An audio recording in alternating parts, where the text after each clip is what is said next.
Help? Kunle asked, flashing his signature smile. The woman, whose name was Lola, looked at him gratefully. Yes, please, my car just stopped working. Kunle took a quick look under the hood, pretending to know what he was doing. After a few minutes, he tapped a few things and the car rolled back to life. Lola was impressed. Thank you so much, she said. Let me take you out tonight as a way to thank you. Kunle accepted without hesitation. Later that evening, they met at a fancy restaurant, and Kunle walked his charm just as he had done with all the other women before. Lola was thick, bold, and beautiful. Kunle knew that getting close to her would be worth it. Soon, they became close, and Kunle started visiting her house, cooking for her, cleaning, and doing everything to make her fall for him. But something was different about Lola. While she appreciated his efforts, she didn't give him as much money as he had hoped. One day, Kunle overheard Lola talking on the phone. I really love him, she said, but I'm scared to spend too much on him. What if he leaves me? Kunle grinned. He knew what to do. The next day, he proposed to Lola just like he had with Fumi. Lola was thrilled and agreed to marry him. They planned a huge wedding, and Kunle thought he had finally found another gold mine. But on their wedding night, things took a dark turn. As Kunle and Lola were about to go to bed, Lola let out a strange laugh. It wasn't the sweet laugh Kunle was used to hearing. It was airy cold. When Kunle looked at her, his heart nearly stopped. Lola's face had changed. It wasn't the beautiful woman he had married. Instead, her face was pale, ghostly, and filled with anger.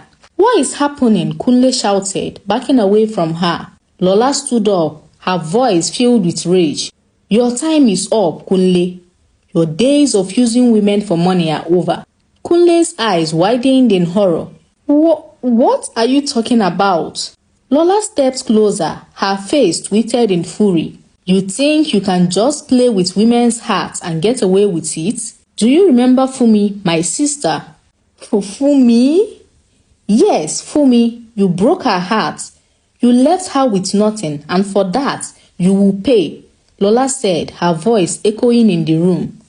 Suddenly, Kunle's phone beeped. Kunle stared at the phone in disbelief, his heart pounding. Every penny he had saved from his years of manipulating rich women was gone in an instant.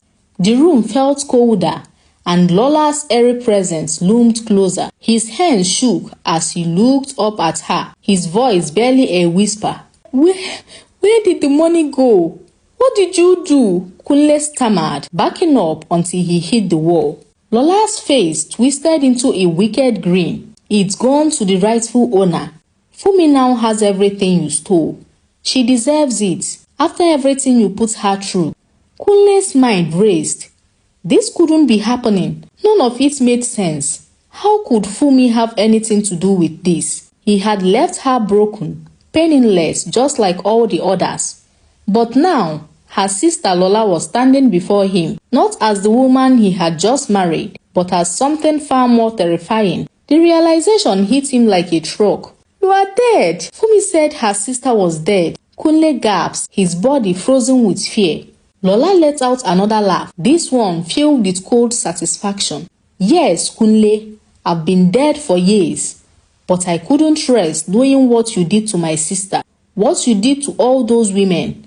I've been watching you, waiting for the right moment, and now it's time for you to pay the price.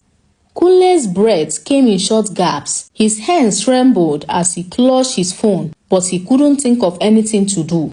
Calling for help was pointless.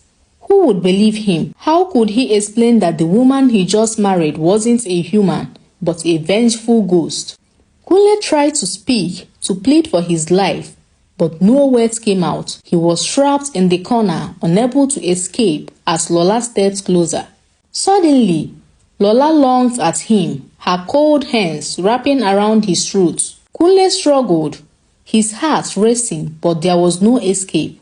His vision started to blur, his strength fading. In the final moments, before everything went dark, Lola whispered in his ears, "This is for Fumi."